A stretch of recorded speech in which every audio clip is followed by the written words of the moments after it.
And included in this book is that metaphor. It's like spinning a basketball on your finger. But now there's no more game of basketball. There's no basketball in sight. No one would be motivated to do that, and don't have a basketball to do it with. And all the people have memorized it, though, and they're actually using this metaphor to recruit others into a similar belief system, when none of them have spinned a basketball on their finger. Therefore, the real meaning behind that is gone. Whatever Christ said to people when he was talking with them, if that happened, of course, would have been in the moment, catered to whoever he was speaking to.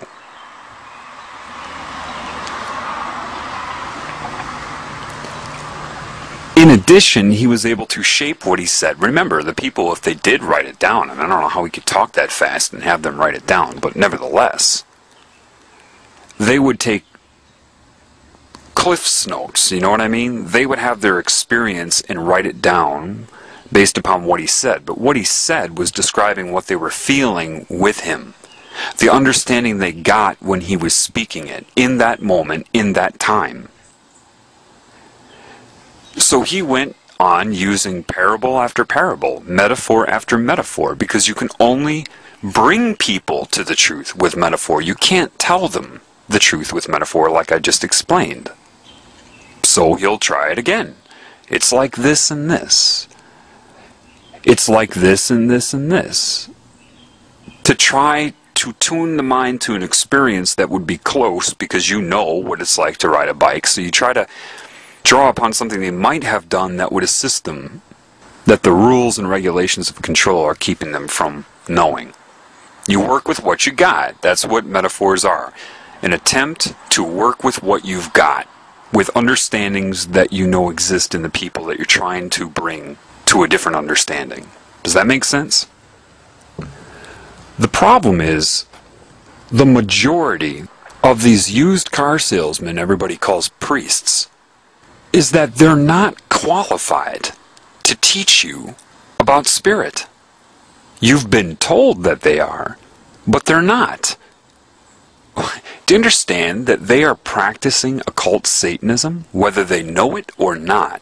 Some of them were probably indoctrinated into Catholicism. Others were indoctrinated into Satanism and are posing as Catholic priests. Either way, they're recruiting and manipulating people with it. And if somebody does know about the occult side of it, they're not going to tell you anyway. So you have to know the truth in order to be able to see this.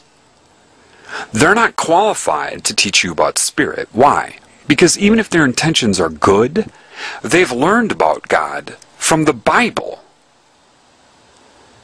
And probably at an early age, so it created this rigid filter we call a belief system, trying to filter everything they experience through this indoctrinated belief system. These people aren't qualified to teach you about spirit any more than somebody's qualified to teach you how to ride a bike who's only read a book about riding a bike, and a fraudulent one at that, and has never ridden one themselves.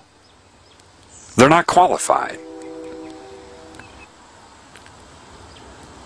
But because the mind control is so stiff and so strong, and there's so much fear of the unknown attached to it, the people that desperately want to ride a bike but have been programmed with this would rather kill somebody who can show them how to ride the bike because of the fear and the mind control, which is what happened to Christ. Those people didn't do a thing about it. When you get these high priests that killed him, and they say, well, no, the Romans killed him. The high priest didn't kill him. Yeah, they did. What they did with Christ is no different than what they did with Lee Harvey Oswald. The Romans were the fall guys. They used manipulation and political pressure and sorcery of the mob mentality, fascism existing back then, to put pressure on the Romans to carry out their dirty work. That's what happened. And they can argue it all they want. It's what they do. That's why they argue. That's all they can do, is argue. And eventually they can't answer these questions anymore, so they just talk over you. Or I love this one. You're crazy, you need some therapy. Generally, the people that run the world will come off as the nice ones. Everything they'll say about their group is always going to be, of course, nice, and anybody who says anything against their group is, of course, insane. The implication is they're insane, and the group will always be nice about it. You know, I care about you. You seem to be having some mental problems. You might benefit from some therapy. And you create this fraudulent pseudoscience they call psychology, and you indoctrinate the public into its credibility so that you can draw upon it whenever you are discovered. Because your control is outside of their ability to perceive, it works beautifully. You witness this all the time, whether you know it or not. I get a kick out of people thinking the Antichrist is going to be some sort of person with a title. No, it's this collective consciousness I've been telling you about. Anybody who is against the teachings of Christ. What's another way of saying against Christ?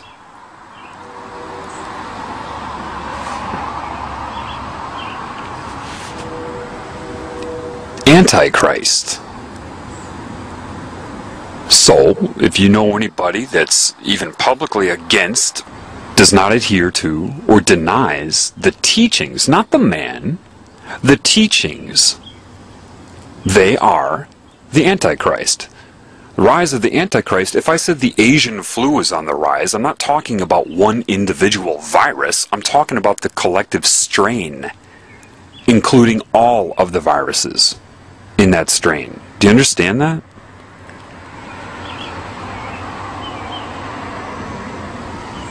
The rise of man doesn't mean the rise of one man. So, the Antichrist consciousness and control system here was already there back then. The Antichrist, or diseased cancerous consciousness, is what murdered him then, and it has risen since. And those who are in control of the world are Antichrist. It's obvious. But I don't talk about who they are at all, because I know that if people can't see it for themselves, telling them is useless. Therefore, I try to get you to be able to see the truth first. Like an MD cannot understand disease until they understand how the body works when it's not diseased. Does that make sense to you? If you don't understand normal homeostatic function in the body, how can you possibly interpret what the disease is if you don't know how the body works when it's normal? And it's obvious that nobody can see who it is, so telling them is useless. You have sorcery being practiced on you. You have all kinds of control methods you couldn't even comprehend. My goal is not to attack anybody. My goal is to fix this whole thing. I don't want to get out and escape it, because it will still exist. And believe me, if I'm being shown what's going on, that means something larger isn't happy with this situation either. So, it's not going anywhere. Look, if you want to know the nature of a priest, just ask him 3 questions. Go up to a priest and say, real innocently, just go up to the Catholic priest with his black and white, the dark side of the yin-yang, right?